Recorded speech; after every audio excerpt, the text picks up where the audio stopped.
El Gran Plan Europeo para acelerar el despliegue de una red de transporte exclusiva de hidrógeno se acelera debido a la invasión de Ucrania y la nueva estrategia europea, el REPowerEU. El European Hydrogen Backbone, así es como se conoce esta iniciativa, adelantará en 5 años sus objetivos, desplegando ya en 2030 28.000 kilómetros de hidroductos. Hoy hablaremos sobre el hidrógeno en las redes de gas y sus perspectivas de futuro. Además, os acercamos la iniciativa Women in Green Hydrogen. Yo soy Bryce Armiño. Y yo soy Javier Pollos. Bienvenidos al podcast de hidrógeno, el podcast del hidrógeno en español para España y Latinoamérica. ¡Empezamos!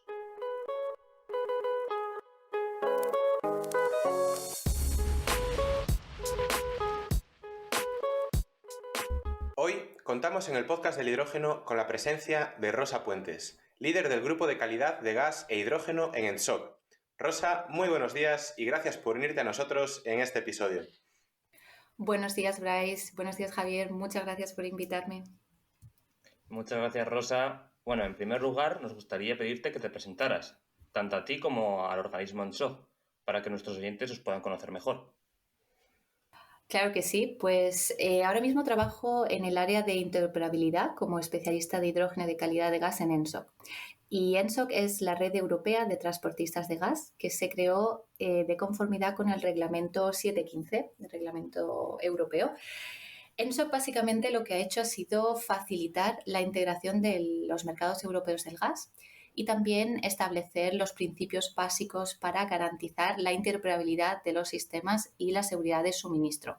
También lo que hace ENSOC es planificar las infraestructuras gasistas y actualmente ENSOC también está en un proceso de cambio y quiere contribuir a la parte de descarbonización del sistema gasista mediante el análisis de cómo la infraestructura gasista de hoy en día, o sea, de gas natural, puede adaptarse para reutilizar los activos existentes en la integración de gases renovables, particularmente hidrógeno y biometano. Uh-huh. Desde ENSOC lo que hago es básicamente liderar el grupo de calidad de gas e hidrógeno, como bien has dicho, y el grupo lo que hace es reunir a representantes de todos los transportistas y operadores del sistema gasista, que por sus siglas en inglés son TSOs y probablemente a partir de ahora los llame TSOs, y que se encargan de desarrollar todas las propuestas para las actividades de ENSOC que están relacionadas con la calidad de gas, ¿no? Que luego podemos hablar más de ello. Y al mismo tiempo también contribuimos a crear la visión de ENSOC sobre los aspectos técnicos de cómo inyectar hidrógeno a la red de gas.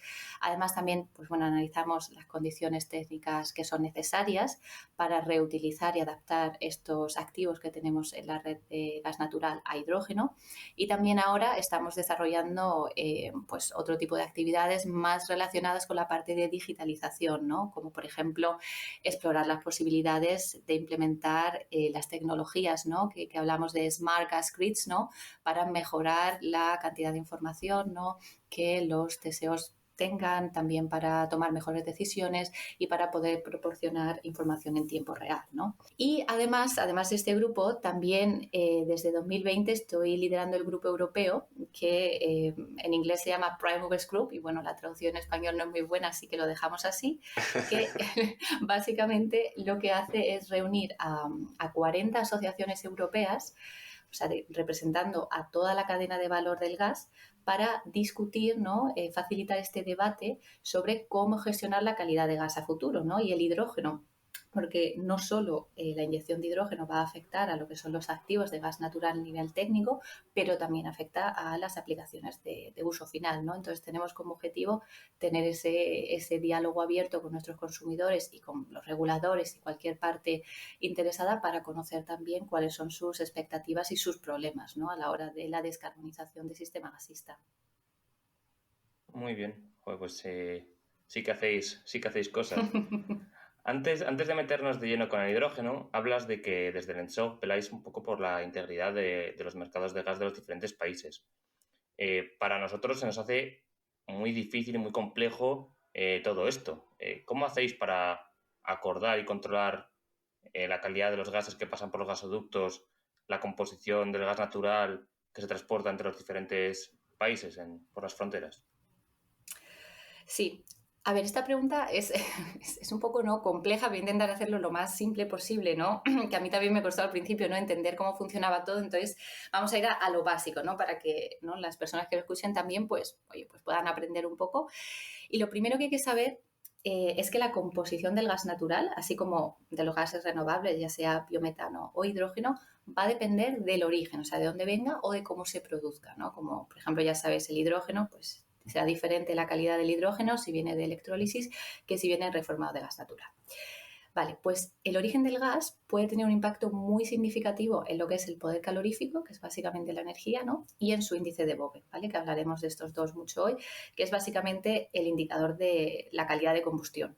Y también, bueno, de otros componentes que pueda tener, como sea el CO2 o el oxígeno, etcétera. Lo que quiere decir es que no vamos a encontrar la misma composición en el gas natural que viene de las terminales de gas natural licuado, ¿no?, del GNL, o el que viene de Noruega, ¿vale? Entonces, para poder transportar o distribuir o almacenar o incluso usar ese gas, lo que se intentó hace ya unos años es estandarizar, ¿no?, armonizar la calidad de gas, la composición de gas natural, al menos en los puntos de interconexión entre países, ¿no?, para poder entregar a los consumidores aquello que necesiten según sus requerimientos. Entonces, para poder armonizar estas especificaciones de calidad de gas, se tuvo que desarrollar en su momento lo que hoy conocemos como el estándar europeo de calidad de gas, ¿vale?, que lo veremos siempre con los estándares europeos con una EN en mayúscula y seguidos de un número, ¿no? Y estos estándares europeos son los que se desarrollan por el Comité Europeo de Normalización, que es CEN, con la participación de los miembros de CEN, que son los organismos nacionales de estandarización, que en el caso de España es la UNE, y de otras partes interesadas, como en este caso, por ejemplo, ENSOC, ¿no? Entonces, desde ENSOC lo que hacemos es trabajar con CEN para asegurar que, bueno, en el desarrollo del estándar de calidad, cuando se desarrolló y ahora en su revisión, pues tenga sentido también para nosotros, ¿no?, a nivel técnico, para garantizar que, bueno, el mercado interno del gas europeo pues siga manteniendo su competitividad y la normalización de la calidad de gas no sea un obstáculo para avanzar hacia este sistema descarbonizado e interconectado, y por otra parte también teniendo en cuenta lo que necesitan nuestras aplicaciones finales, ¿no?, para poder usar el gas de forma eficiente, segura y también ahora que va cobrando más importancia los límites medioambientales. Vale, pues eso con respecto a lo que son los estándares europeos. Entonces, todo parece muy bonito, ¿no?, hasta que nos damos cuenta de que los estándares europeos son de carácter voluntario, ¿no? Y entonces, claro, entonces, ¿por qué estamos armonizando, no? Es una de las preguntas, ¿no?, que siempre vienen, pero bueno. La cosa es que los estándares... Perdona, Rosa, que te interrumpa. Sí. O sea, hoy en día es de carácter totalmente voluntario. El intercambio de gas entre países no tiene unas obligaciones de calidad. No, sí que lo tiene, pero lo que es el estándar europeo de calidad de gas es voluntario, ¿vale? ¿Por qué? Ya te explicaré, pero bueno, a ver, hay algunos países que sí que es obligatorio este estándar o cualquier estándar europeo, cuando hay algún reglamento nacional o europeo, por ejemplo, como ahora vemos, ¿no?, en la propuesta de la Comisión Europea de la regulación que proponen este 5%, ¿no?, para los puntos de interconexión, 5% de hidrógeno. Entonces sí que tenemos una regulación europea que te dice lo que tienes que tener en el punto de interconexión. Pero como estándar europeo general es voluntario, ¿vale? A no ser que alguien, ¿no?, alguna regulación internacional europea así lo disponga. Incluso cuando en algunos países que pasa, ¿no?, a día de hoy, que el estándar europeo se haga vinculante, actualmente el estándar europeo de calidad de gas no incluye hidrógeno. Entonces, estás haciendo vinculante un estándar que tiene algunos parámetros que, bueno, hace 10 años no eran relativamente, ¿no?, importantes, pero a día de hoy sí. Entonces, es el propio Estado miembro el que determina cómo se van a armonizar dentro del país esos parámetros, ¿vale? De hecho, que nosotros como TSOs, no como transportistas, tú tienes tu estándar nacional, que es el que se decide a nivel nacional, tu organismo de estandarización, y luego vas a tener otros parámetros en tu acuerdo de interconexión, ¿vale?, que son los parámetros que van a determinar la calidad y composición de gas que tú vas a intercambiar con tu TSO, con tu transportista vecino. Okay. ¿Vale? En el caso de España, pues por ejemplo con Portugal o con Francia, etcétera. ¿Vale? Entonces, en estos acuerdos, bueno, lo primero que hay que entender es que una cosa es el límite técnico, ¿no? O sea, los límites técnicos, que es básicamente, pues bueno, ya lo sabéis, ¿no? Depende de los requisitos de seguridad, de integridad. Luego tienes límites regulatorios, ¿no? Que es de lo que estamos hablando, que viene dado por los estándares, viene dado por la regulación nacional europea. Luego tienes límites contractuales, que son los que tienes en los contratos, pues vamos a hablar, ¿no? con los TSOs o con tus usuarios finales. Y luego tienes límites operativos, que a pesar de que, bueno, tú puedas llegar a X, tú en tu operación te quedas por debajo de ese X porque sabes que es como así funciona mejor, es más eficiente o menos costoso, etcétera. Entonces, lo que son los límites técnicos como tal es lo que encontramos en el estándar europeo, por ejemplo, que al final es en muchas ocasiones el mínimo común denominador. ¿Por qué? Porque estás hablando de un estándar para toda Europa. Entonces, para toda Europa, cada país con sus particularidades no regionales, pues tiene que cumplir una serie de condiciones. Y además también estamos hablando de un estándar en el que en su desarrollo participan muchas partes interesadas, ¿vale? A lo largo de toda la cadena de valor. Entonces es un conjunto, es como una combinación, ¿no? De condiciones que al final en muchas ocasiones da lugar a tener en el estándar el mínimo común denominador, ¿no? En el estándar de calidad de gas, que es el EN 16726, ¿vale? Como decía, no tenemos el hidrógeno incorporado a día de hoy, pero sí que en la revisión que se está haciendo actualmente se está estudiando, ¿no? Estamos ahora mismo discutiendo cómo incluir este nivel de hidrógeno, ¿no? Y aquí viene, ¿no?, la gran pregunta de cómo incluir un nivel de hidrógeno que va a ser un estándar que va a estar, ¿no?, vigente en unos años, no ahora mismo, y no sabemos cómo se va a desarrollar, ¿no?, ese mercado de la mezcla de hidrógeno con el gas natural, ¿no?, el blending a futuro, ¿no? Y además también intentando mantener los parámetros dentro de un cierto límite que sea técnicamente aceptable, pero luego también sea regulatoriamente aceptable, en el sentido de que, aunque el estándar europeo es voluntario, ¿vale?, los miembros de CEN, o sea, del Comité Europeo de Normalización, que son los Estados miembros, ¿no?, como hemos dicho, están obligados, ¿no?, se comprometen, digamos, a implementar este estándar europeo como si fuera su estándar nacional, ¿no?, a incluirlo en su regulación, ¿no?, y a retirar cualquier estándar nacional que esté en contradicción. ¿Por qué? Porque si no, ¿para qué vas a CEN a discutir un estándar que luego no vas a aplicar, ¿no?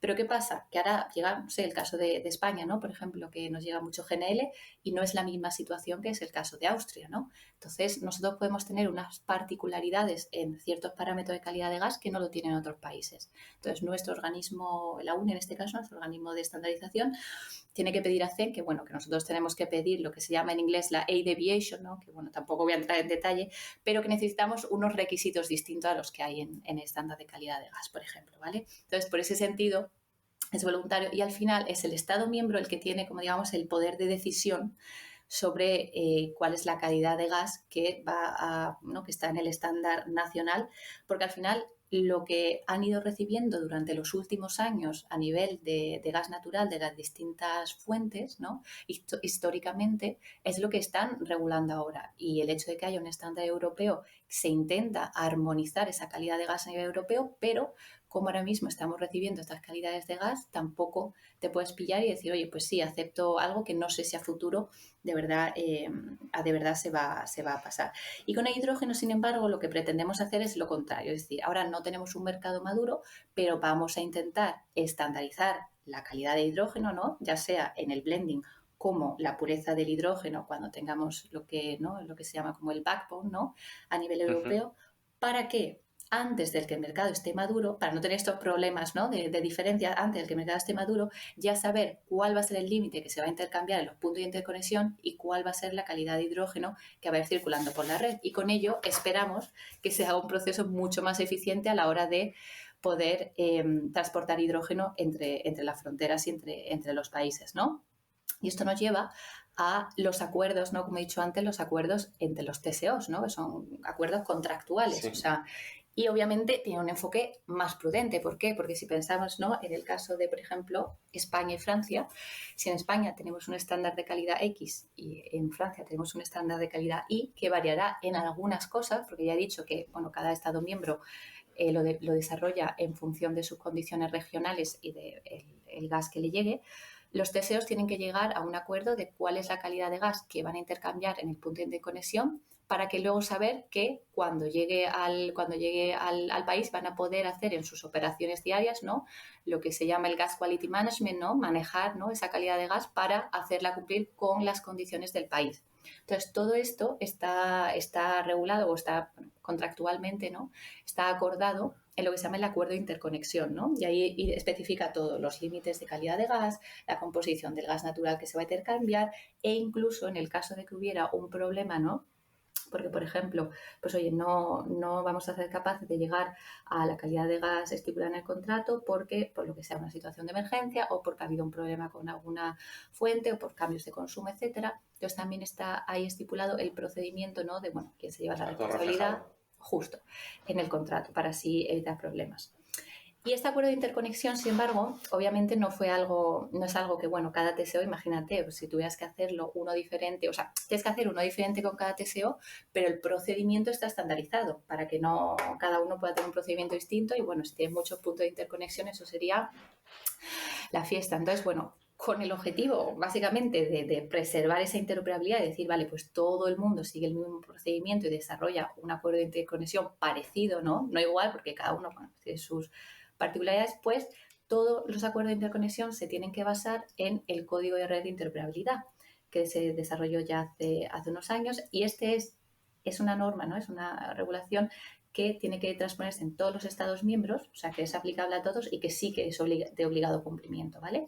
Y allí se establece la armonización para acuerdos de interconexión, para gestionar la calidad de gas e incluso si hubiera problemas por prácticas de autorización diferentes, que no es el caso, pero bueno, por si surgiera algún problema a futuro. También soluciones para el intercambio de datos entre los TSOs, etcétera. Entonces, al final, todo para hacerlo más eficiente.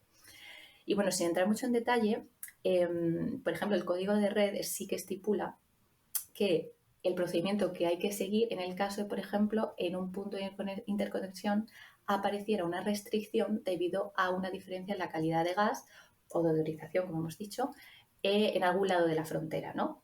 Entonces, y que pues con las, no sé, operaciones, ¿no?, normales, estándares de los TSOs, digas, oye, es que no voy a poder manejar este gas para llegar a la calidad que me pides, entonces, ¿qué hacemos? Bueno, pues este procedimiento es un procedimiento que es un poco largo, en mi opinión, ¿no?, porque conlleva también la involucración de las autoridades nacionales de regulación, o sea, la CNMC en el caso de España, y al final la idea es que conjuntamente los dos TSOs puedan encontrar una solución, presentárselas a sus autoridades regulatorias y con ello llegar a cuál es la solución técnica e implementarla, ¿no? Lo que puede conllevar Sí. cierta inversión, ¿vale? Pero bueno, en este caso... Aquí estáis, Rosa, perdona sí. que interrumpa, aquí estáis vosotros también controlando todas esas relaciones, ¿no?, que suceden para la firma después de los acuerdos. Nosotros, a ver, controlar como tal, nosotros monitorizamos, ¿no?, que todo se Sí. lleva a cabo de acuerdo con el código de interoperabilidad. De hecho, bueno, con cualquier otro código de red que se haya desarrollado, ¿no?, dentro de lo que es el mercado gasista. Y de hecho, cada 2 años tenemos que hacer lo que es el informe de monitorización para ver qué nivel de cumplimiento nuestros miembros, nuestros TSOs, están llevando. Entonces sí que en ese sentido tenemos que llevar, y es público de hecho el informe, pues también porque, bueno, al principio, ¿no?, cuando se implementó el código de red, pues al principio costaba implementarlo, cada país, pues bueno, a su ritmo, pero ahora ya el nivel de cumplimiento creo que es de 99%, así hay algunos, ¿no?, casos específicos, bueno, tal, pero en general sí. Entonces, sí. Entonces, ENSOC en ese sentido está como parte, ¿no?, de observadora y al final este informe lo hace para ACER, ¿no?, que es la agencia reguladora a nivel europeo.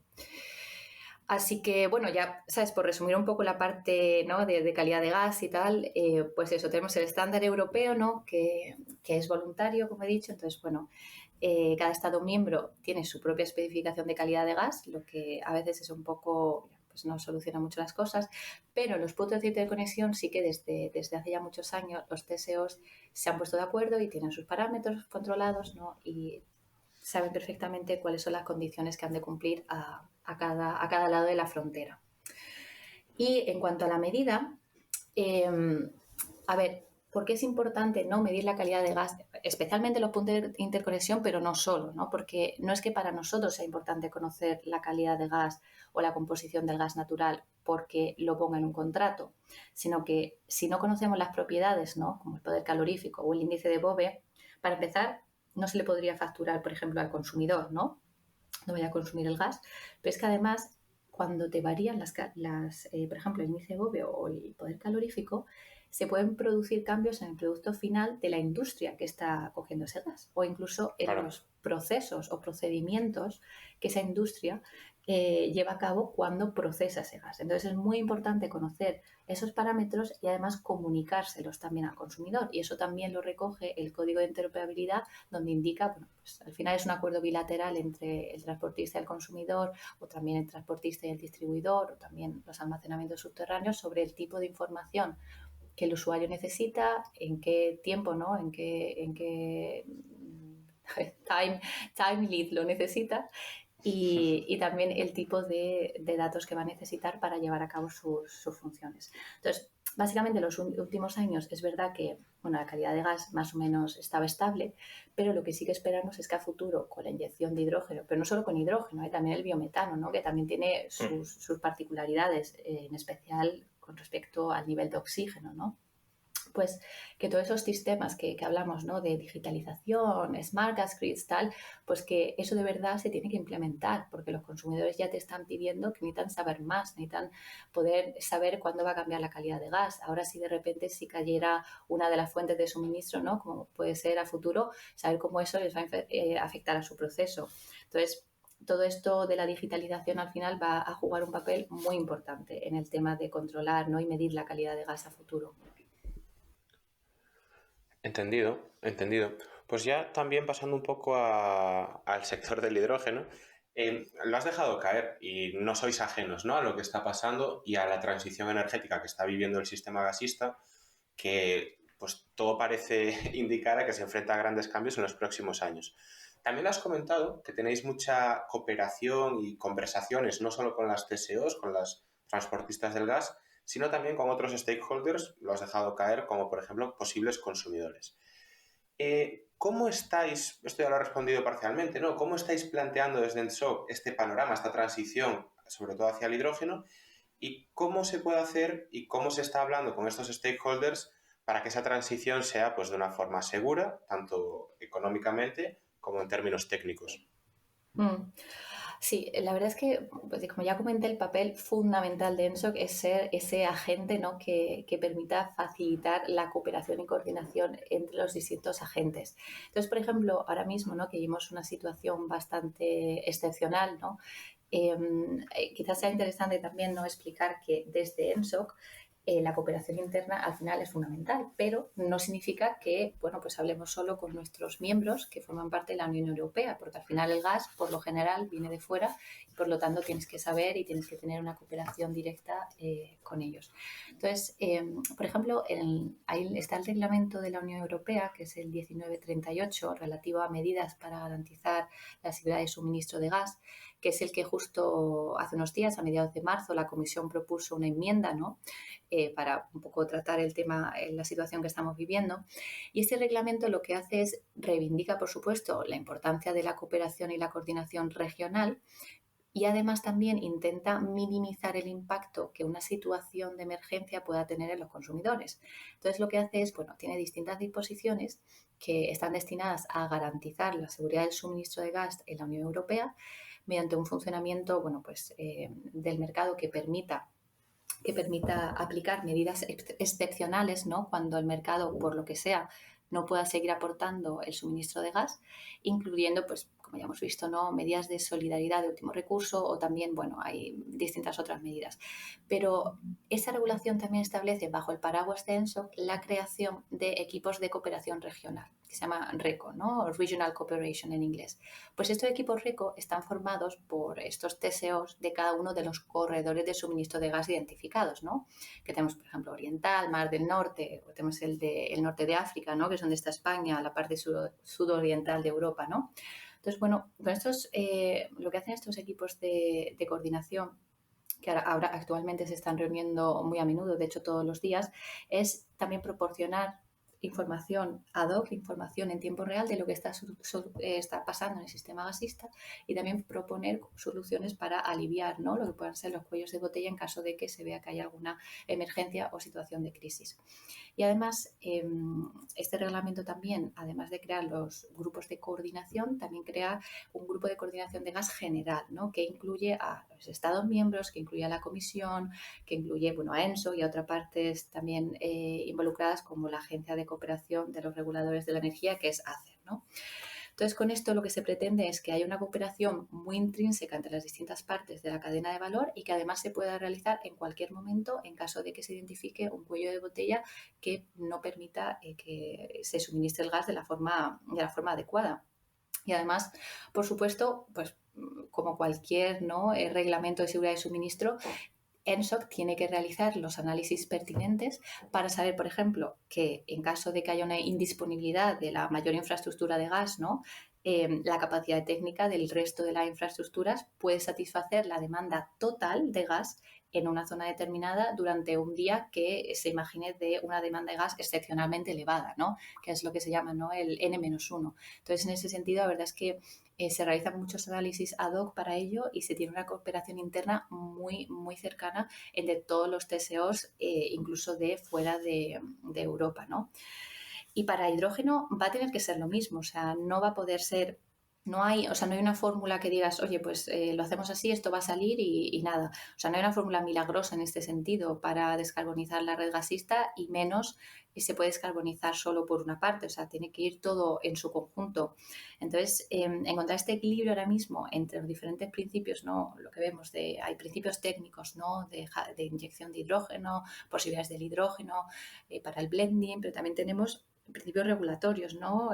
Luego tenemos el mercado, cómo conjugamos todas estas variables, ¿no?, para que tenga sentido.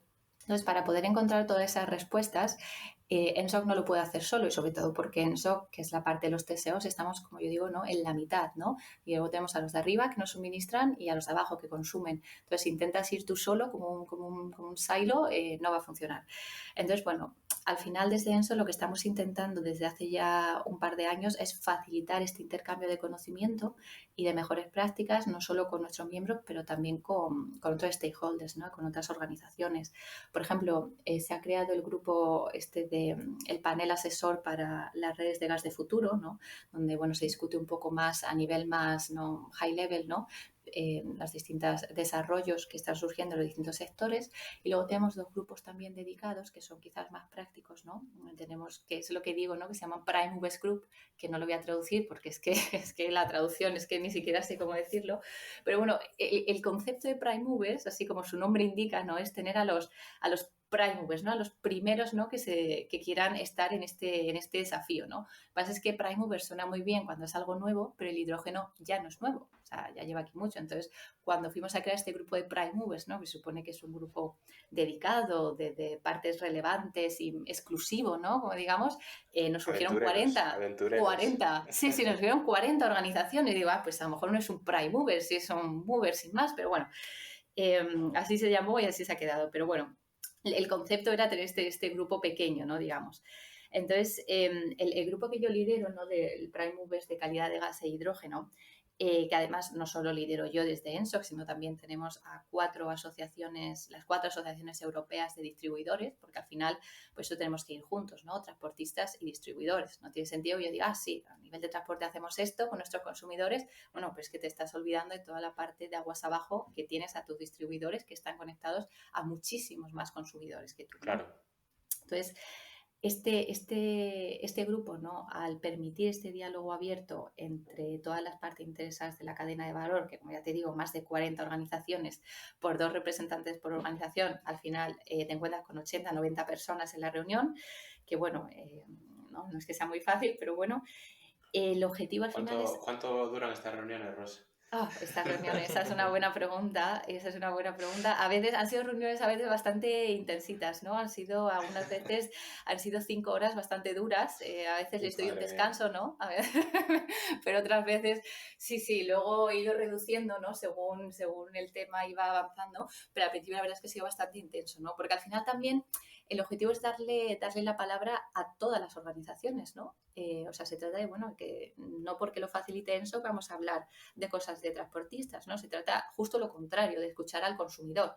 Entonces, claro, pero no es lo mismo el consumidor industrial que produce acero que el consumidor industrial que produce vidrio, que el consumidor industrial que produce productos químicos, ¿no? Entonces, cada uno tiene sus particularidades y para de verdad entender lo que cada uno te quiere explicar, ¿no? Tienes que tienes que dedicarle muchísimo tiempo. Entonces, al final las reuniones se volvían un poco largas, sí, pero bueno, hemos ido bajando, ¿eh? Creo que la última fueron 2 horitas solo. Bueno, Así ya es llevadero, que ya es llevadero. sí, es A mucho, mí sí. me surge una pregunta también. Entonces, entiendo que ya habéis tenido esas conversaciones tanto con transportistas como con consumidores y que las primeras averiguaciones pues ya están ahí, ¿no? La pregunta del millón. ¿Dónde pensáis que puede estar ese límite máximo del porcentaje de hidrógeno? Tanto técnicamente como a la hora de los próximos años de desarrollarse las redes de gas, ¿cómo creéis que será? Quizás sea un porcentaje más pequeño ahora los próximos 5 años, luego habrá adecuaciones y sea a partir de Mm. 2030. Cuéntanos un poco qué opiniones tenéis sobre esto. No, la verdad es que esa pregunta, yo cuando llegué a Bruselas hace un par de años, es lo primero, ¿no? Que me preguntaba y me sorprendía que hubiera tantas respuestas distintas, ¿no? Entonces, justo en el Prime Movers, ¿no? Lo que intentamos, y bueno, yo creo que lo conseguimos, pero bueno, que cada uno juzgue por sí mismo, por sí misma, es intentar responder a esta pregunta por sector, ¿vale? De manera que luego tú puedas conectar los sectores y decir, bueno, es que yo como transportista, si mi industria X a la que estoy conectada no puede aceptar más de 2, pues yo en esta parte de mi red no voy a poder meter más de 2. No porque yo no pueda técnicamente, sino porque mi consumidor no lo acepta, ¿no? Entonces, lo más eficiente a nivel económico, pero también a nivel de emisiones, probablemente sea quedarse en ese 2, ¿no? Entonces, bueno, en ese sentido hemos desarrollado publicamos ya creo que en febrero de este año, 2022, una hoja de ruta, ¿no? Donde hablamos de las posibilidades técnicas actuales del sector para admitir distintos porcentajes de hidrógeno, de blending, los desafíos que se encuentran, ¿no? Pues hablan de, bueno, por qué no pueden aceptar más o por qué sí pueden aceptar más, y también recomendaciones para, bueno, podríamos aceptar más si, por ejemplo, en el caso de la parte residencial, pues es que tienen, la verdad, bastante, a nivel regulatorio, bastantes tipos de legislación a cumplir ciertos límites medioambientales, ¿no? De emisiones, que al final, si le metes X porcentaje más de hidrógeno, pues ya se van de esos límites.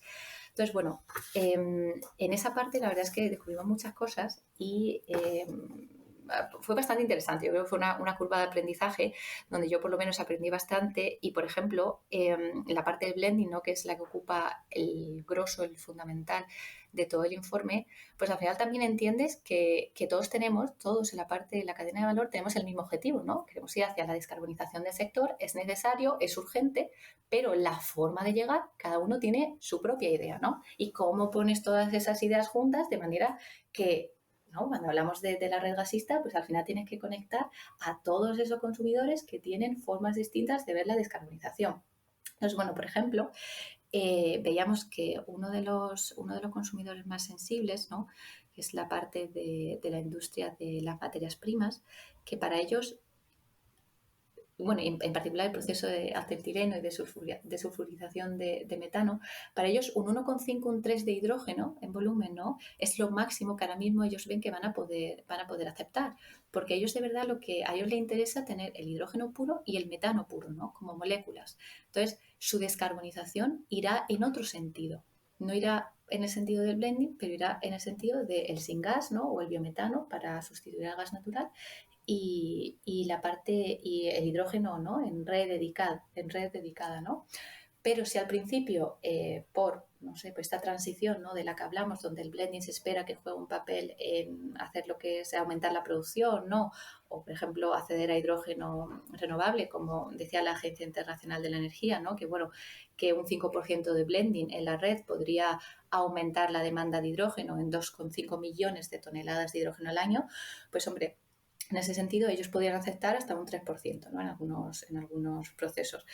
Pero para nosotros como TSEOs tenemos que tener en cuenta, como has dicho, nuestras limitaciones técnicas, digamos, lo que los consumidores pueden aceptar y dependiendo de la región, pues tendrán unos consumidores u otros, y luego las variaciones de gas, ¿no? Entonces, como hemos dicho antes, depende de dónde venga el gas natural, va a tener unas propiedades u otras.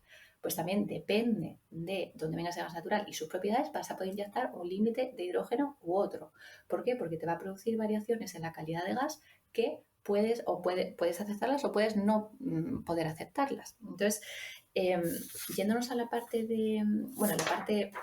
como me preguntabas, ¿no? En la parte de cuánto se podría aceptar, pues por la parte técnica, ¿no? Ahora mismo, la concentración máxima de hidrógeno que se habla, ¿no? En el sector, en la parte de transporte, dice que por en general un 5%, en torno al 5%, incluso un 6% a veces, pues se podría aceptar, ¿no? A nivel técnico. En lo que son Hablan las a veces tuberías. en lo que es justo, en lo que es el Vale. gasoducto, ¿no? Bueno, el gasoducto con, ¿no? El equipo, Sí. ¿no? Lo que tenga de medición, de tal. Entonces, por ejemplo, sí que identifican algunos estudios que el umbral, ¿no? De inversión. ¿Y por qué hablamos de umbral de inversión? Porque al final, como hemos dicho, el blending lo vemos una medida de transición, ¿no? Mientras el sistema se prepara para el desarrollo de la red troncal de hidrógeno. Y por ello, eh, la importancia de que se produzca con la mínima inversión, ¿no? Posible. Y en este sentido, muchos estudios, bueno, algunos estudios, ¿no? Te dicen que el umbral de la inversión estaría en torno al 10%, porque ahí es cuando de verdad vas a tener que cambiar todos tus compresores, por lo general, ¿no? Siempre hablamos en términos generales, y es donde de verdad te va a costar la inversión bastante. Pero también te dicen que, bueno, si tienes regiones, ¿no? De tu infraestructura, de tu red, donde haya flujos unidireccionales, ¿no? Del sistema, donde no puedas, donde sepas que no va a haber un reflujo para la parte de las estaciones de compresión, entonces, bueno, pues podrías irte a 10%, a 10% o a más, pero por lo general para los transportistas el 10% probablemente sea el límite, que no es lo mismo en distribución, ¿no? Que en distribución están hechos de otros materiales, literalmente.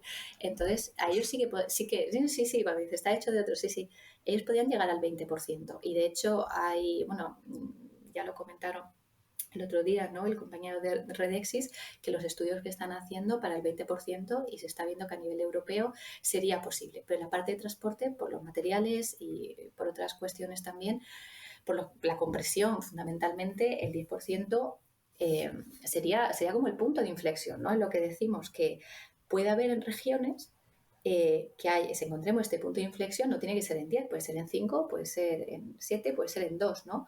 Donde ya no tenga sentido quizás, ya sea técnicamente o económicamente, seguir subiendo el porcentaje de hidrógeno y donde te des cuenta de que lo que tiene sentido es pasar directamente a un sistema de hidrógeno, ¿no? De hidrógeno no 100%, ¿no? Como digamos. Pero claro, eso lo va a tener que definir cada país, ¿no? E incluso dentro del país habrá regiones, porque claro, hay países como España son bastante grandes, donde no es lo mismo que estés cerca de Pirineos, donde sabes que tienes el punto de interconexión, que estés a lo mejor por la zona más del centro, donde no tienes ningún punto de interconexión y a lo mejor te puedes permitir, ¿no? Subir el porcentaje de hidrógeno. Y de hecho, esto es lo que la propuesta de regulación de la Comisión explícitamente propone, ¿no? Que le da a los Estados miembros esa flexibilidad de que elijan si quieren o no y cómo aplicar el blending, ¿no? Y el límite de ese blending. Porque al final se trata también de adaptarse, sí.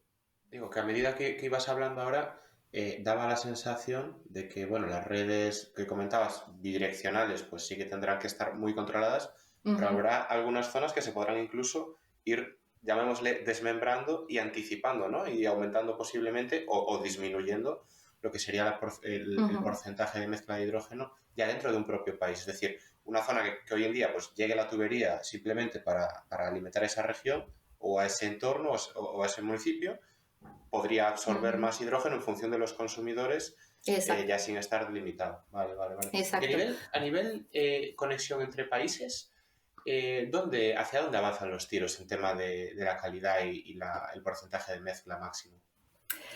Entre países, a ver, ahora mismo tenemos, como ya sabéis, la propuesta de la Comisión, ¿no? Que lo pone en un 5%, pero como veréis en el informe del Prime Movers Group, ¿no? Que es público en la web de ENSO, y la verdad es que, vamos, no es porque sea el informe, pero la verdad yo creo que está bastante bien para darte una idea de por dónde están yendo los desarrollos y cuáles son las preguntas que todavía no se han contestado. Y como indica el informe, ahora mismo, en general, en los acuerdos de interconexión, no se especifica la cantidad de hidrógeno. ¿Por qué? Porque no era algo que fueras a intercambiar, ¿no? Especificas, ¿no? Pues la cantidad de metano intercambiar, ¿no? Especificas la calidad de gas, pero no el hidrógeno, porque no es algo que, o si se especifica el hidrógeno es algo muy pequeño, ¿no? Porque era como un residuo. Ahora, en vez el residuo es el champán, ¿eh? Es lo que todo el mundo quiere. Entonces, claro, pero si viene una regulación, ¿no? Como la regulación europea que te indica un 5%, entonces la regulación europea está por encima de todo. Entonces, a ese nivel tendrás que aceptar este 5%. Luego viene la regulación europea te indica un 5% para el 1 de octubre de 2025. Y a lo mejor ahí sí que habrá partes de Europa que puedan estar más preparadas de aquí a literalmente 3 años, o habrá partes de Europa que a lo mejor no están tan preparadas para aceptar ese 5% a nivel técnico, ¿no? Y también eso va a suponer, no va a ser el detonante para la actualización de los estándares europeos, del estándar europeo de calidad de gas, pero también los estándares nacionales de calidad de gas, que en su conjunto, bueno, la mayor parte de ellos especifican un nivel de hidrógeno por debajo del 5%. Entonces, un poco nos vamos a tener que ir adaptando a lo que la regulación vaya proponiendo. Y ya te digo, el problema a nivel técnico no va a ser tan grande si entendemos de verdad, ¿no?, que esto va a ir también por regiones. Vas a entender, hay países más pequeños, ¿no?, que a lo mejor en Países Bajos pues pueden decir, oye, pues todo igual, ¿no? Pero en países grandes como España vas a tener regiones donde puedes tener mucho blending, y otras regiones donde vas a tener un nivel muy pequeño, ¿no? Otras regiones cerca de los Pirineos a lo mejor que, pues bueno, si Francia, por ejemplo, ya no te está intercambiando ese 5%, pues justo en esa parte no vas a poder inyectar porque ya estás en el 5% máximo, que es lo que ahora creo que especifica la legislación nacional, ¿no? Sí. Pues es un muy buen punto esto que comentas, por ejemplo, ahora de Francia y las regiones que estén cerca de los Pirineos, porque, bueno, yo te voy a robar la opinión, Javi, porque esto es algo que Javi siempre insiste bastante. Vamos a ponernos en el caso, ¿no?, de que yo quiero hacer un proyecto de inyección en ese entorno o en cualquier otro sitio, pero claro, ya aguas arriba ya ha habido pues inyecciones de hidrógeno que limitan a ese 5%. Entonces, ¿cómo se va a regular el hecho de que tú puedas inyectar, no puedas inyectar en un entorno porque ya te venga el hidrógeno en la propia red de gas de otros proyectos? Es una pregunta, es una pregunta fantástica, o sea que Javier lleva toda la razón en hacer esa pregunta, y de hecho es lo que siempre, ¿no?, incluyen todos los informes. Y es que, aunque sea técnicamente posible, ¿no?, siempre hablamos a nivel técnico, hay que adaptar los cromatógrafos a nivel técnico, pero es que el hecho de que puedas inyectar o no lo va a determinar cada país. Entonces, los niveles de hidrógeno que te fije la legislación nacional, por ejemplo, en España un 5, no recuerdo lo que era en Francia, pero a lo mejor va a suponer que en España, y también la rapidez con la que se desarrolla el mercado. A lo mejor en España empezamos a desarrollar, ojalá, ¿no?, el mercado muy rápido, empezamos a inyectar un 5% y llegamos a Francia y decimos, pues ya no puedes inyectar. ¿Por qué? Porque ahora mismo hay bueno, lo que yo creo que es un problema, ¿no?, pero bueno, es mi opinión, de que el operador de sistema, o sea, el TSO, no puede cambiar o rechazar la solicitud de un punto de inyección, ¿vale?, a no ser que esté muy justificado. Y ya si es, como vemos en la propuesta de la comisión, si es para gases renovables, tiene que estar súper justificado, ¿no? Que bueno, al final hablamos de capacidades y tal, pero esto puede dar lugar, por ejemplo, a que proyectos de hidrógeno de blending, ¿no?, se desarrollen en zonas donde, bueno, el promotor crea que es la mejor zona, por lo que sea, porque tiene la fotovoltaica al lado o porque, bueno, pues te interesa, pero que el operador del sistema se haya dado cuenta de que no es la mejor zona, porque, bueno, pues al final cada TSO tiene su software de simulación, ¿no? Puede ver dónde van a ir, cómo van las capacidades, pero no solo a nivel de capacidad, sino a nivel de calidad de gas y de composición del gas. Y diga, bueno, es que está justo, pues me viene un poco mal, ¿no?, para lo que es la inyección de hidrógeno, ¿no? Entonces, al final, se seguiría el procedimiento, ¿no?, como se dice en inglés, de first come, first serve. El primero que llega, se lo lleva por orden de llegada. Y esto en mi opinión, es un problema, porque entonces, pues como hemos dicho, si tenemos el 5% en la frontera con los países, con Francia, con Portugal, existe el riesgo de que el país vecino pues utilice esa capacidad de blending y tú tengas que aceptar que, bueno, como lo tienes en tu acuerdo de interconexión, tú puedes intercambiar un 5%, pero aquí parece que el que vaya más rápido, ¿no?, para inyectarlo es el que se va a llevar esa capacidad, ¿no?, técnica, ¿vale? Entonces, en ese sentido, para empezar, pues bueno, la regulación nacional va a tener que adaptarse según cómo se apruebe la regulación europea, eso seguro, está clarísimo, pero también va a haber que hacer una parte de inversión en lo que son las redes inteligentes, porque esas nuevas tecnologías que ya están en el mercado, de hecho, y bueno, tampoco es por ir con el hype de la inteligencia artificial, machine learning y tal, pero sí que se utilizan, sí que los TSOs están empezando a utilizarlas. Pero es que además estos software te van a permitir integrar todos estos sensores inteligentes, ¿no? Todas estas nuevas tecnologías que te van a permitir optimizar y saber cómo va a ir la calidad de gas si, por ejemplo, en estos puntos inyectaras hidrógeno a este ritmo, ¿no? Porque, bueno, como viene de renovable, pues va a ser intermitente. O si en algún caso, por el punto de interconexión, te llegara menos o más. Entonces, todo esto, todas estas tecnologías, ¿no? En las que hay que invertir, hay que desarrollar ya son las que te van a dar una ventaja, esperemos, para la inyección de hidrógeno, porque si no, hacerlo solo viendo donde al promotor, ¿no? Un poco le apetezca, ¿no? Donde él considere, no va a funcionar, porque te va a llegar el país de al lado, te va a llegar otro promotor, ¿no? Y te lo va a quitar, pero bueno, al final la idea es que se posibilite las máximas conexiones a la red de gases renovables como sea posible, ¿no? Y para ello, pues bueno, vamos a tener también que ir hacia un sistema más digitalizado y un sistema más monitorizado y controlado en ese sentido. Pero bueno, posibilidades hay, pero que es un problema, sí. Perfecto, sí, es una pregunta que la verdad que siempre tenía la música detrás de la oreja. Eso, si inyectas en medio de España, por ejemplo, en Madrid, si inyectas ya con un 5%, impedirías que cualquier persona aguas arriba podría inyectar ya sea desde otro país o incluso desde el GNL que llega, ¿no? Los puertos. Exacto, Vale, por eso pues es tan importante, ¿no? Lo que decimos de mapear primero los consumidores, ¿no? No solo lo que pueden aceptar técnicamente, sino también lo que quieren aceptar, ¿no? Porque hay consumidores que sí que te van a comprar el hidrógeno en blending, pero hay otros que prefieren el hidrógeno puro. claro. Y luego identificar esas zonas donde va a tener más sentido inyectar, que a lo mejor no coinciden con las zonas donde tú vas a producir, donde quieres producir el hidrógeno, donde está la fotovoltaica, ¿no? Entonces, también hay un poco de, bueno, pero si el blending se trata, ¿no? De inyectar hidrógeno para poder, ¿no? Aliviar al sistema eléctrico, hay que encontrar el equilibrio y por eso ahora lo que la Comisión también busca es que haya mucha más cooperación, ¿no? Entre lo que es la electricidad y el gas, o sea, lo que es ENSOI, que es la entidad de la electricidad, y ENSOG, que es donde yo estoy, para permitir esta integración de, ¿no? Energy System Integration, que lo llaman, pero tiene sus desafíos, está clarísimo. Muy bien. Y ya, bueno, huyendo de esta mezcla de hidrógeno con gas natural, en Europa, en la Unión Europea, tenemos proyectos como el Hydrogen Backbone, ¿no? Que pretende crear una red de gasoductos dedicados al hidrógeno con nuevas instalaciones, con adaptaciones de la infraestructura actual. ¿Cómo se ha recibido desde ENSOG esta idea y si está dentro de vuestro alcance? Bueno, el European Hydrogen Backbone es, bueno, yo supongo que todo el mundo, o casi todo el mundo que nos escucha lo conocerá, pero bueno, por si nos escucha gente fuera de Europa, el European Hydrogen Backbone es una visión, ¿no? Es como empezó con 11 TSOs, ¿no? Como imaginaban que se iba a desarrollar la infraestructura de hidrógeno. Ahora mismo, creo que leí hace poco, hace un par de meses, que hoy en día ya reúne 29 TSOs, o sea, lo que también muestra, ¿no? El interés, ¿no? Y el compromiso que hay con hacer que esto sea posible, pero ENSO como tal no participa dentro de lo que es el Hydrogen Backbone, ¿no?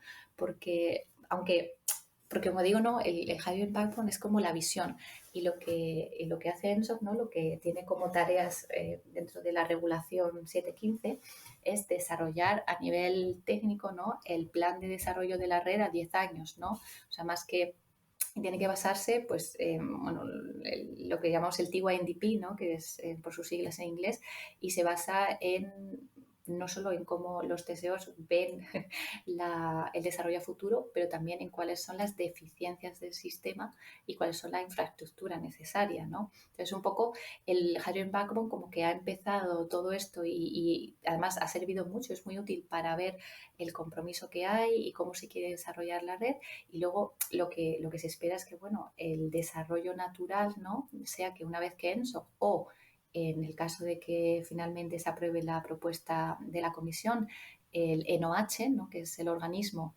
que pretenden crear para tratar todos los temas de la infraestructura dedicada de hidrógeno, pero ya sea uno, otro o los dos, se encargue de desarrollar este plan de desarrollo de la red. Y eso conlleva, al final es un plan que conlleva el desarrollo o sea, tiene que tener en cuenta el desarrollo nacional de la red, también desarrollos regionales que haya, tiene que tener en cuenta cuáles son las, pues como hemos dicho, las carencias a nivel de infraestructura para identificar cuáles son los gaps de inversión que habría que realizar. Y todo esto basado en unos escenarios que, bueno, se desarrollan actualmente en conjunto con ENSOI, con la Organización de Electricidad, también para tener sentido, ¿no? Que cuando desarrollas, que el escenario de desarrollo de la red eléctrica y el escenario de desarrollo de la red gasista se basen en lo mismo, ¿no? Las mismas hipótesis, si no, no tendría mucho sentido. También y la idea es a futuro, que ahora mismo bueno, está dedicado a infraestructura de transporte de gas, almacenamiento y terminales GNL, pero que vayamos hacia el desarrollo de la infraestructura de hidrógeno. Por ejemplo, para este nuevo TYNDP, ¿no? De 2022, que de hecho ya se hizo la recopilación de proyectos y están en la página web de ENSO, creo, desde hace unos días, hay más de 120 proyectos ya identificados, ¿no? Como potenciales proyectos para el desarrollo de infraestructura de hidrógeno, ya sea para reacondicionamiento, reutilización de lo que son los gasoductos de gas natural o también para el desarrollo de nueva infraestructura de hidrógeno. Entonces, esto sería no como la evolución que tendría ¿no? Más natural, más sentido de, bueno, hemos empezado con una visión y ahora vamos a ver cómo esa visión encaja con los escenarios que tenemos pues de demanda, de oferta, ¿no? de desarrollo y ver cómo casamos ambas, la visión, ¿no? y la parte más técnica y ver cómo de verdad se va a desarrollar la infraestructura a futuro. Pero la verdad es que el backbone, que ya digo, yo creo que lo conoce ya todo el mundo y la imagen, yo creo que ¿no? la típica imagen de cómo se va a desarrollar de aquí a 2040 con los 40.000 kilómetros ¿no? de infraestructura de hidrógeno, yo creo que ha dado la vuelta al mundo, sinceramente, y a futuro, pues bueno, veremos también en muy poco, yo creo que en un par de años veremos ya los mapas de ENSOC también con ese dibujo, ¿no? De cómo se está desarrollando la infraestructura gasista y cómo casa, ¿no? Con los consumidores y con la demanda esperada y con el desarrollo eléctrico, ¿no? Que también es la idea. Vale. Y ya centrándonos en España y en sus particularidades, muchas veces se dice que hay reticencias, no sé si más geográficas, por la situación peninsular en la que nos encontramos o políticas, pero la conexión de gasoductos con el norte de África primero y con el resto de Europa a través de los Pirineos suele presentar muchos problemas, ¿no? ¿Cómo y quién decide esto y qué posibilidades de importación y exportación de hidrógeno podría tener España en el futuro? Sí, bueno, como hemos visto, a ver, los gasoductos y no se desarrollan en un día, ¿no? Entonces, ahora mismo, ¿no? Por la situación que vivimos, nos hemos dado cuenta de que España tiene una capacidad de importación de GNL, de gas natural licuado, brutal y que, sin embargo, no podemos dársela al resto de Europa, ¿no? Para que reduzcan su dependencia de otras fuentes, ¿no? Que no pertenecen a la Unión Europea. A ver, cuando ENSOC elabora el TYNDP, identifica estos gaps, ¿no? estos gaps de donde habría que invertir o donde faltaría infraestructura, porque puede suponer un problema futuro, pero esto no significa que el proyecto vaya a salir adelante. Luego hay un proceso muy largo y es al final la Comisión junto con los Estados miembros los que van a decidir si el proyecto ve la luz o no. Entonces, por ejemplo, para una interconexión entre Francia y España, ambas partes, tanto Francia como España y la Comisión, todas tienen que estar de acuerdo de que esto tiene sentido y de que están dispuestas a invertir y bueno, entonces aplicas ¿no? a lo que son los fondos del PCI, los fondos CEF, pero bueno, se considera que es un proyecto de interés común para Europa, pero no fue el caso en su momento y ahora, bueno, pues nos damos cuenta de que hay ahí una deficiencia para la conexión con el resto de Europa y por eso ¿no? nos dicen que somos como una isla energética, porque al final los que tienen la última palabra son los Estados miembros. Para la infraestructura de hidrógeno va a ser lo mismo. O sea, es verdad que se han propuesto ciertos cambios, ¿no? Cambios en la gobernanza, quizás del proceso y tal, en la regulación TENI, pero el proceso va a ser el mismo, ¿no? Elaboras ¿no? tu TYNDP, identificas cuáles son los gaps, ¿no? Tienes los proyectos que te llegan de los promotores, vas creando cómo sería bajo distintos escenarios el desarrollo de infraestructura, vas viendo qué falta, qué no, pero al final sigue siendo la Comisión Europea y los Estados miembros los que van a decidir sobre ello. Entonces, dependiendo también del momento ¿no? Y de la visión que puedan tener en ese momento, pues a lo mejor se apuesta o no se apuesta por el desarrollo de infraestructura y luego da lugar también a muchas ¿no? discusiones bilaterales entre los países y bueno, al final el proceso se alarga durante muchos años, ¿no? Que justo es lo que se intenta evitar, pero bueno, al final como con todo, es lo que pasa. Y con respecto a las posibilidades de importación y exportación, bueno, la verdad es que se habla muchísimo de ello últimamente, como ya habéis visto, ¿no? La intención que tiene ahora, que tenemos de reducir la importación de combustibles fósiles y la dependencia energética de países que están fuera de la Unión Europea. A mí me pareció curioso uno de los informes, ¿no?, que leí hace ya unos meses, yo creo, de IRENA, ¿no? Que identificaba a una serie de países, que era Australia, Chile, y creo que y España está entre ellos, no recuerdo cuál era el otro, que iban a ser en un futuro muy cercano, ¿no?, exportadores netos de hidrógeno, ¿no? Ahí sí, el de Geopolitics of Hydrogen, Justo, ¿no? exacto, sí, Súper justo. chulo, sí. Entonces, ese está muy bien, pero claro, al final ellos lo analizan desde el punto de vista de, vemos que España tiene potencial para producir muchísima energía renovable, y es verdad, o sea, indudable, cualquier estudio, o sea, no solo el de IRENA, o sea, cualquier estudio, y entonces vemos que puede producir hidrógeno verde. De hecho, creo que hablaban, pero claro, eso ya habrá cambiado con la situación actual, pero hablaban de que España iba a ser uno de los primeros que iba a tener hidrógeno verde a un coste menor que el hidrógeno azul, ya en 2026, o sea, uno de los primeros, después de India y de Brasil, creo, y supongo que eso ya pues se habrá incluso adelantado, ¿no?, por la situación actual. Pero claro, lo que no tiene en cuenta Irena, porque no está dentro de su scope, es el hecho de tenemos capacidad para exportar ese hidrógeno, ¿no? O sea, es la gran pregunta, ¿no? Entonces, al final, hemos visto que geográficamente en Europa está claro que al principio la demanda va a venir de estos clústeres, ¿no?, que llaman, estos hubs de hidrógeno que están como en el norte de Europa, ¿no?, de Países Bajos y también un poco por el noreste de Alemania. Mientras que en España, donde tenemos de verdad el potencial para producir hidrógeno verde más barato. Entonces habrá que exportarlo. Entonces, vosotros sois exportadores netos y Alemania o Países Bajos pueden ser importadores. Luego está a nivel de capacidad. Tenemos capacidad técnica para hacerlo. Tenemos los planes para adecuar la infraestructura para ello. Y ahí ya la pregunta es más difícil. Luego también leí esta semana, creo la semana pasada, un análisis que hizo el Oxford Institute for Energy Studies, donde te decía que para 2030 ya se espera que la demanda potencial de hidrógeno sea lo suficientemente alta como para iniciar un comercio internacional limitado, pero ya un comercio internacional de hidrógeno. Y 2030, teniendo en cuenta que en los desarrollos, como digo, ya no solo el proceso burocrático, sino el desarrollo en sí de la infraestructura lleva años, 2030 está aquí al lado, ¿no? Es también motivo como incentivo, ¿no?, como para empezar a preparar el sistema y todo lo que ello conlleva para este comercio que ya todo el mundo empieza a ver que se va a empezar a mover de aquí a nada, ¿no? Entendido. A mí, o sea, sí que lo que comentas me llama mucho la atención. El tema de la exportación de hidrógeno, ¿no?, a través de las fronteras. Y sí que me parece algo limitante, porque yo creo que algo ocurre similar con lo que es la electricidad ya hoy en día. Por ejemplo, con Francia no queriendo, por ejemplo, reforzar esa conexión eléctrica, y deriva al final, pues, en situaciones tan bizarras como Marruecos teniendo un cable de 15.000 kilómetros, perdón, 15.000 kilómetros. Bueno, no sé exactamente cuándo es, pero bueno, a Reino Unido. Que son cosas que son proyectos que ya están en marcha. Y, por ejemplo, Italia sí que está tomando la delantera, ¿no?, en lo que es ser esa vía de entrada del hidrógeno para Europa, e incluso está teniendo lo que podría ser el primer hidroducto ya conectando a Argelia con Europa. Entonces, bueno, pues esperemos, yo creo que no va a pasar, pero esperemos que no nos dormamos en los laureles, porque simplemente ser esa autovía de entrada te da mucho poder a medio plazo.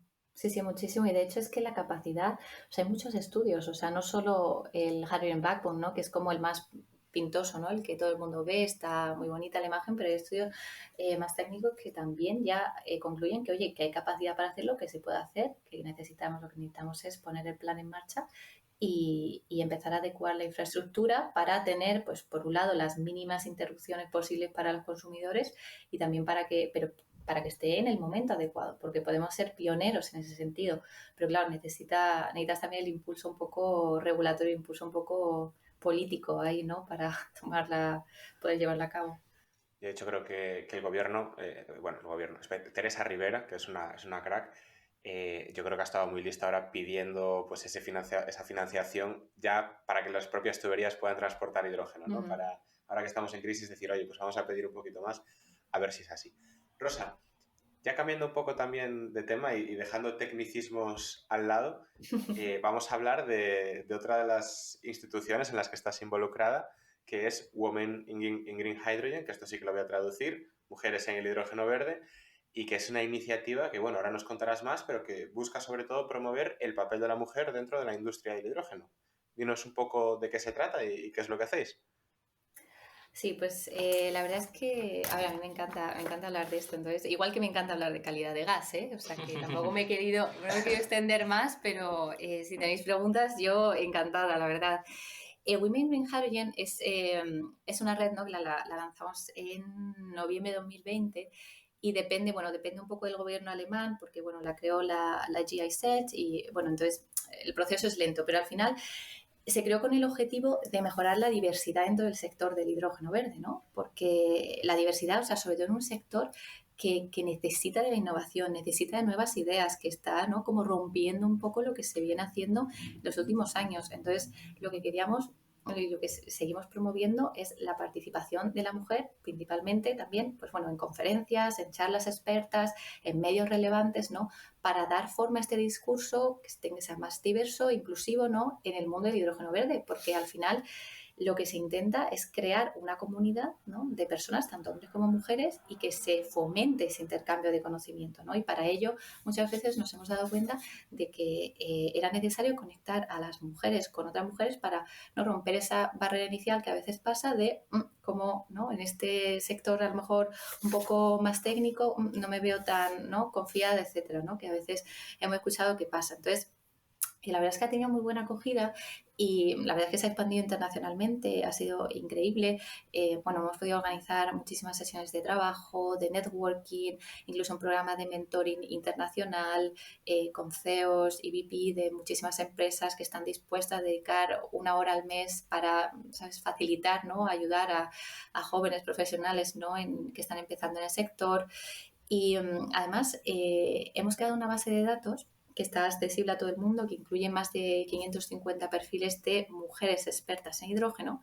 Y al principio era solo con el objetivo, ¿no? de facilitar esta información y decir, mira, para que ya no tengas excusa de, es que no encuentro mujeres que trabajen en el hidrógeno. Bueno, pues yo te doy 550, ¿vale? Y además, si vas a LinkedIn hay más, pero bueno, por si no quieres hacer el esfuerzo.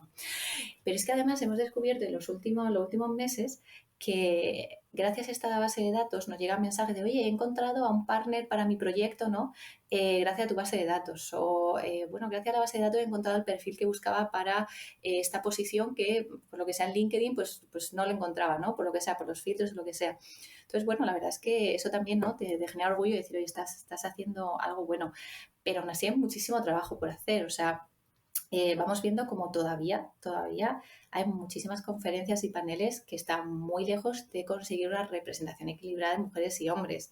De hecho, en Women Green Hydrogen, antes de que yo empezara a trabajar con ellas, hicieron un estudio para estudiar, ¿no? cuál era la diversidad, ¿no? de la falta de diversidad en realidad en el sector de hidrógeno verde y analizaron distintas conferencias, ¿no? que estaban pasando en el mundo, tanto en el sector de las energías renovables o en el sector del oil and gas, en hidrógeno verde, y se dieron cuenta de que solo 1 de cada 5 panelistas era mujer.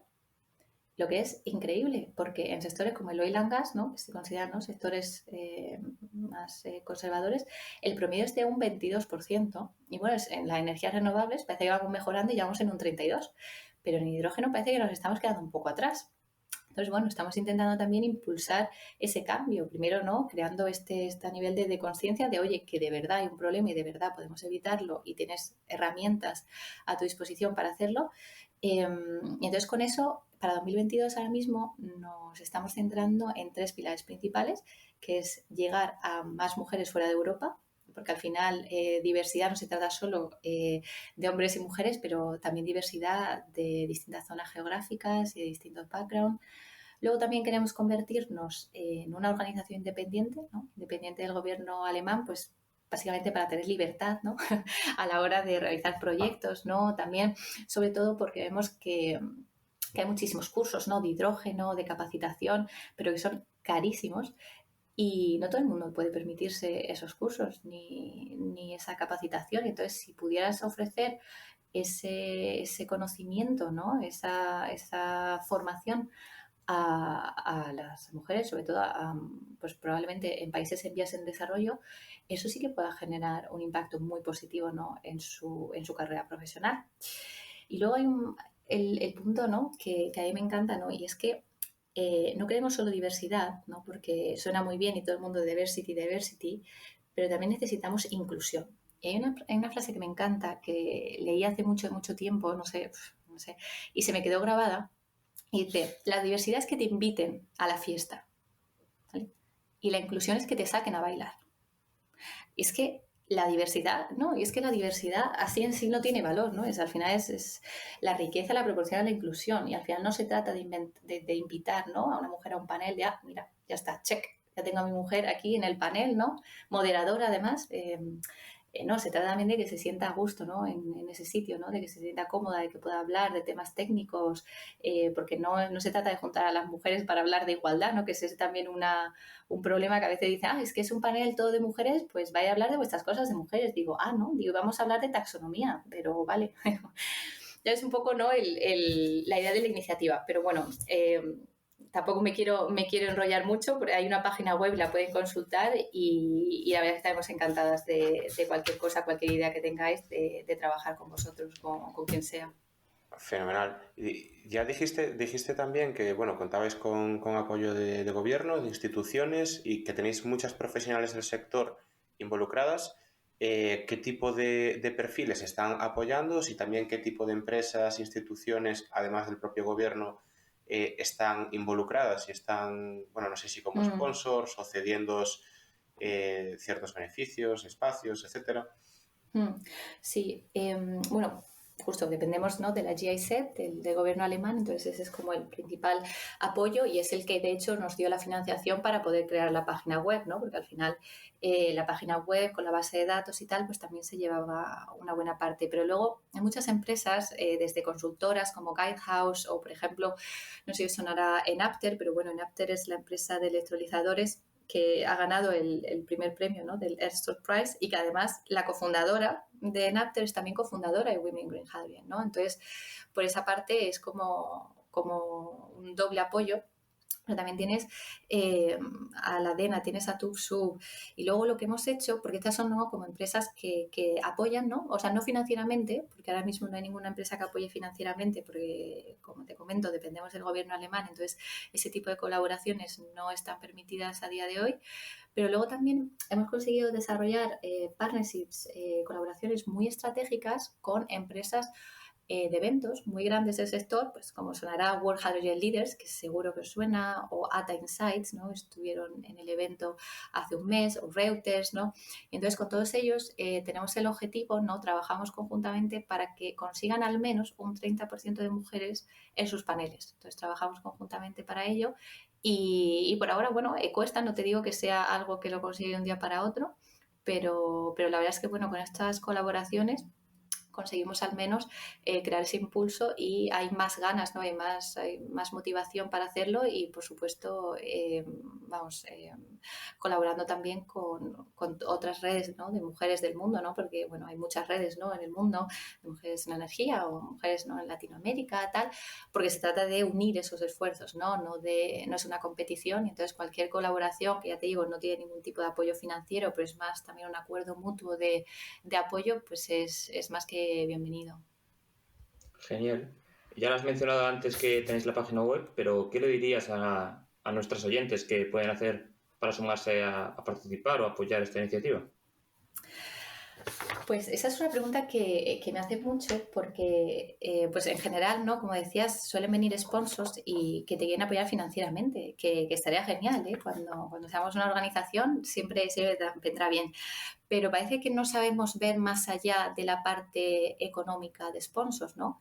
Y a veces hay muchas cosas que no, o sea, que no tienen por qué requerir esta parte, ¿no? Directamente. O sea, yo estoy segura de que muchísimas veces, como hombre y como mujer, o sea, ambos, habéis visto una situación que a lo mejor no os parecía lo más ¿no? adecuada, ¿no? O habéis visto, ¿no? que hay un gap de género en algunas situaciones, ¿no? dentro del sector o fuera. Entonces, son estas conversaciones, ¿no? que muchas veces tenemos con personas, ¿no? Representantes de distintas empresas, y simplemente hablando con ellos te das cuenta de cómo tienen estas ideas que pueden crear de verdad un impacto muy significativo en cerrar esta brecha de género en el sector, que no se les habían ocurrido por el simple hecho de que no lo habían comentado abiertamente, ¿no? En alto, ¿no? Y sobre todo también hombres que tienen muchísimas ideas porque son conscientes, y al final esto no se consigue si no tenemos el apoyo femenino, masculino y de cualquier género.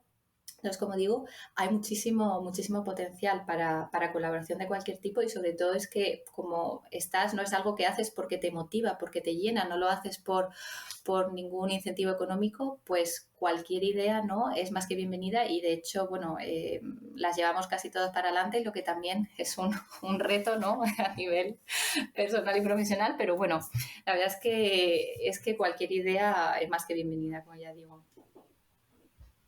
Genial. Pues ya por último, Rosa, y como siempre hacemos con nuestros invitados, nos gustaría que nos contases, ya desde un lado más personal, cuál es tu futuro con el hidrógeno, dónde te ves en unos años aportando en este sector. Pues, a ver, yo empecé casi de rebote, ¿no? Yo siempre lo digo, que cuando yo acabé la carrera no tenía ni idea de hidrógeno, nadie te enseña hidrógeno, por lo menos cuando yo estudié ingeniería, nadie te enseña hidrógeno, y en el máster de energías renovables tampoco te enseñan hidrógeno. Entonces yo me acuerdo cuando llegué a Enagás de becaria, y el que era mi compañero, Jacobo, que es el coordinador del proyecto Renovagas, que seguro que os suene, si no, pues chequearlo porque es muy interesante, pionero en España. Llegó con un libro de hidrógeno, que creo que era el libro, ¿no? De hidrógeno, y dijo, hala, para que aprendas, ¿no? Y yo, pero ¿qué voy a aprender, ¿no? De esto qué es, ¿no? Y entonces así es como empecé, y luego me pareció súper interesante. Es algo que, bueno, que desde Nagas la verdad es que apoyaban muchísimo desde el principio, y tuve la suerte de estar, como yo digo, en el momento adecuado, en el sitio adecuado, y tener a compañeros que ya llevaban muchos años estudiando las posibilidades, ¿no? De transformar la industria y de transformar el sector a través del hidrógeno, y estaban encantados, ¿no? De apoyarme y de ayudarme. Entonces al final fui aprendiendo de ellos. Entonces todo lo que sé, todo lo que hoy puedo hacer es porque estaban ahí, y me quisieron ayudar a entender lo que era el hidrógeno, porque nadie te lo va a enseñar. O sea, no. Ahora sí que hay muchísimos cursos, muchísimos másteres y muchísimos webinars y muchísimos de todo, pero aún así Tal cual, ¿eh? sí, exacto, Yo antes, es que ahora no doy abasto, o sea, es es que, imposible leerse todo lo que sale ahora mismo. es imposible, y muchísimos posts y tal, y cada día.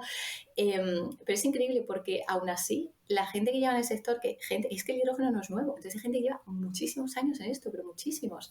Y la verdad es que yo de verdad lo digo, no es por barrer para casa, pero en Enagás han llevado a perfiles muy buenos que llevan muchos años en el sector y que saben muchísimo. Entonces lo que ellos saben es que no está en el webinar, no está en el libro, no está en el curso, no está en el máster, ¿no? Y entonces, pero bueno, eso es un poco, ¿no? Cómo yo acabé aquí y a dónde quiero ir. Esa es una pregunta, ¿no? Que yo también me hago, ¿no? Porque estos años en Bruselas son intensos, o sea, la regulación es intensa, el trabajo es intenso, y la situación actual, o sea, por si no fuera poco, es intensa también. Pero la verdad es que es un momento bonito, ¿no? Estás en el centro del desarrollo de la regulación europea del hidrógeno. O sea, ¿qué puede haber más, ¿no? Interesante, aunque mucha gente no discrepará conmigo, pero bueno, a mí me gusta la calidad de gas, entonces para gusto los colores. Pero es verdad que echo mucho de menos la parte de proyectos, ¿no? La parte no más tangible, ¿no? Donde de verdad poder decir, vale, pues todo esto que hemos hecho en la regulación en verdad es que tiene un sentido, porque lo vamos a aplicar a este proyecto, y vamos a hacer que de verdad en España en particular, ¿no? Porque yo siempre digo que lo de Bruselas tiene que ser temporal, hay que ir a España, y España tiene muchísimo potencial. De verdad, toda esta regulación la hemos hecho para permitir que esto pase y esto pase, y así descarbonizar esto, y así conseguir estos objetivos, y así estar en línea con la estrategia europea del hidrógeno. Entonces, un poco no donde yo me veo a futuro, ¿no? Pero, como te digo, acabé en hidrógeno de rebote, entonces tampoco, no sé yo si soy la mejor para indicar a dónde voy a acabar, ¿no? Pero por lo menos hasta ahí es donde yo lo veo. Rosa, pues hasta aquí están las preguntas que teníamos preparadas para ti hoy. Yo creo que esas reuniones de 5 horas te ha quedado algún deje, porque esto va camino de ser el episodio más largo del podcast del hidrógeno, pero está lleno de datos súper interesantes. Muchísimas gracias por darnos toda esta información, que además es algo de lo que todo el mundo habla, de esa inyección en la red de gas, de exportar hidrógeno, de hacer el blending, pero no gente habla con tanto criterio como lo que estás hablando tú. Y dices que, por supuesto, son épocas intensas, con mucho trabajo, muchas cosas que se hacen, que cambian al día siguiente, pero se ve en ti que al final ningún mar en calma hizo a un marinero experto, ¿no? Y este es el caso, con lo cual, bueno, esperamos que cuando vuelvas a España, que bueno, lógicamente será cuando tú quieras, pero que será una gran alegría porque se ve que tienes un conocimiento y unas aportaciones que hacer brutales. Y también no vamos a dejar de lado, bueno, pues Women in Green Hydrogen, que sobre todo a nuestras oyentes diría, ¿no? Que quieran contactar también con vosotras para ver cómo participar o cómo aportar o cómo formar parte. Pues lo que has dicho, hay cosas que hay que visibilizarlas y luego ya por sí solas van a brillar, con lo cual en esas estamos.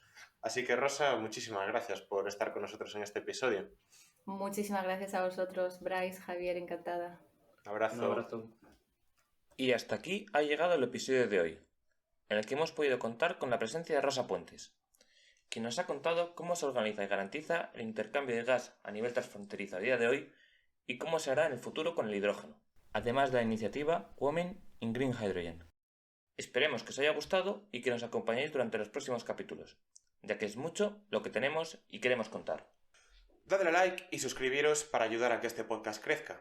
Todos vuestros comentarios serán bien recibidos en el correo elpodcastdelhidrógeno@gmail.com o en los comentarios de las principales plataformas. Un abrazo grande y hasta la próxima semana.